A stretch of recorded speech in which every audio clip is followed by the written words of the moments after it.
Word of warning, the character of Master Voluminous is simply that, a character.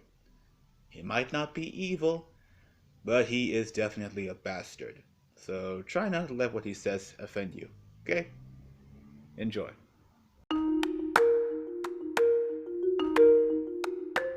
Greetings, I am the mighty Master Voluminous.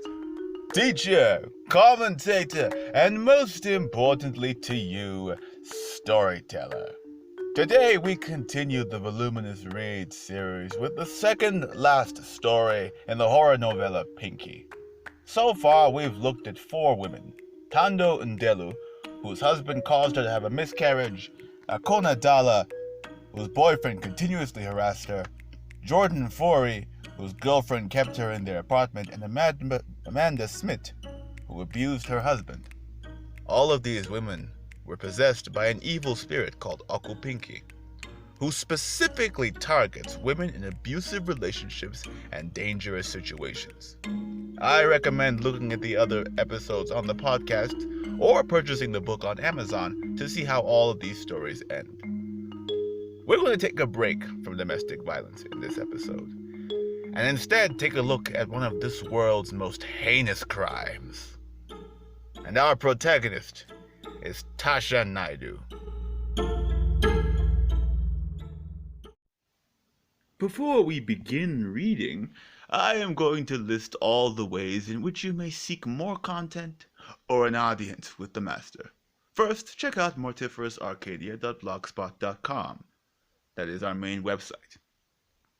Or send an email to mortiferousarcadia@gmail.com if you wish to express how this story made you feel. Look up Mortiferous Arcadia on Facebook and Wattpad. And finally, search Master Voluminous on Twitter, Instagram, YouTube, Tumblr, DeviantArt, or Pinterest and give us a follow. Phinki by Enyadike is available on Amazon. Now then, on to the story.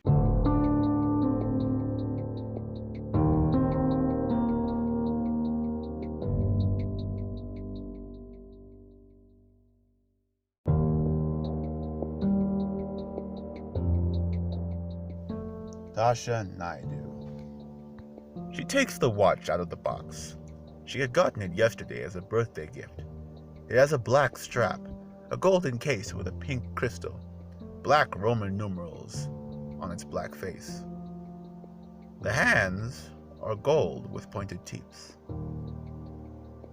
She gets her running clothes on and heads out of her apartment. She greets the building's owner at the front desk when she reaches the ground floor. He smiles and waves. Her watch vibrates for a moment. She looks down at it. He asks if anything is wrong. She says no, and exits through the front doors. The sun is still rising. She plans to run for at least an hour before heading to school. She takes a moment to stretch. The street is mostly empty apart from a few people walking on the other side. Placing earphones into her ears and strapping her phone to her arm, she starts jogging down the road, passing apartment blocks, businesses, and a high school. The music in her workout playlist is a collection of hip-hop, R&B, and trap songs. Her pace and breathing are controlled by the rhythm, speeding up and slowing down depending on the song. She has them set in a specific order for the purpose of regulating her workout. She sees a few cars pass her. The sky is brightening, and she reaches a junction where she stops and stretches once again, as well as catching her breath. Once done, she turns around, walks for a bit to regain her energy.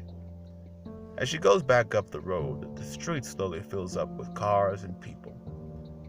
She feels up to running again and starts doing so, once again working with the rhythm of her music. She passes a quad of young men. One of them eyes her and remarks on her body. She does not hear what he says, nor does she see him getting told off by his friend. But she does feel her watch vibrate again. She stops and looks at it, sees the time, and checks her phone. They match. I've been out too long. She picks up her running pace in order to get back home, quickly shower and get dressed, then get to varsity. The building owner greets her as she enters. She does the same and heads upstairs. In 15 minutes, she is ready and goes back down and out again. The university is in the opposite direction of her jogging route. She uses her phone to call a taxi and goes to school. At some point during the trip, her watch starts vibrating again. There is no apparent functionality that would allow this. She asks a friend from the party who had given it to her, but he says he had worn it for a week and it never vibrated. The rest of the day is uneventful, almost seeming to go faster than usual. Before she knows it, the evening reaches and she finds herself back at her building. The owner calls her over, asking for help. The watch vibrates again, more vigorously this time. She slaps it, and it stops. She has nothing urgent to do, so she puts down her bag and goes around the counter to a back room. There are 3 boxes on the ground that need to be put on the shelf. She picks up a box. It is light, empty. The door to the room shuts and locks. She turns to see him approaching her. She backs away as the watch starts vibrating again, this time audibly. Her lips press together, stopping her from screaming. Her watch-wearing hand moves by itself. The other follows suit, ripping open her shirt and tearing it to the ground. Her mouth curls into a smile which prompts him to come closer, ignoring her eyes, darting in every direction. She moves closer to him, slowly lowering her brassiere.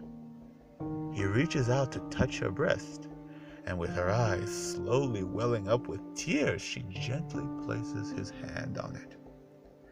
They move even closer to each other, at which point she grabs him by the throat with long clawed fingers.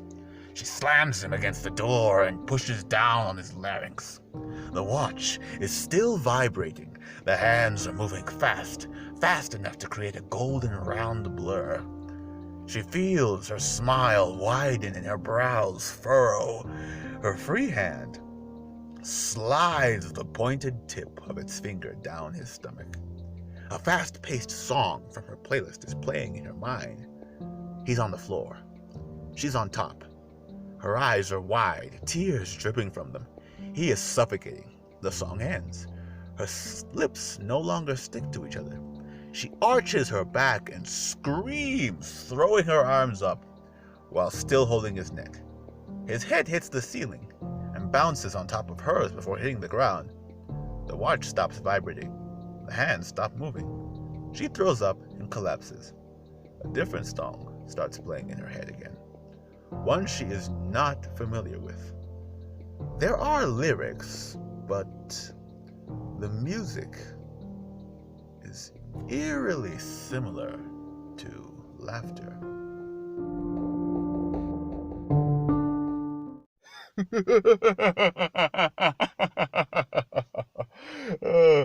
Well, that's a preemptive strike if I've ever heard of one.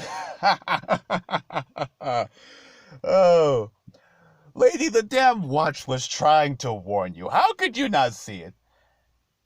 And now you're trapped in a closet with a dead guy. And probably pregnant too. Oh well. It is strange how, out of all the ways to possess her, it was a watch this time. You remember, for those of you who had been following, the previous victims had some kind of jewel that resembled a pink eye. With the exception of Okonadala, who had a pink eye appear on the screen of her phone.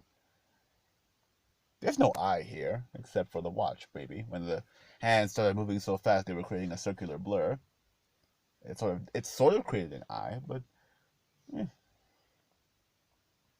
What do you think is the nature of this creature's powers? How do you think it does it? If you want to let me know, make sure you do it via the methods of contact I'd listed before.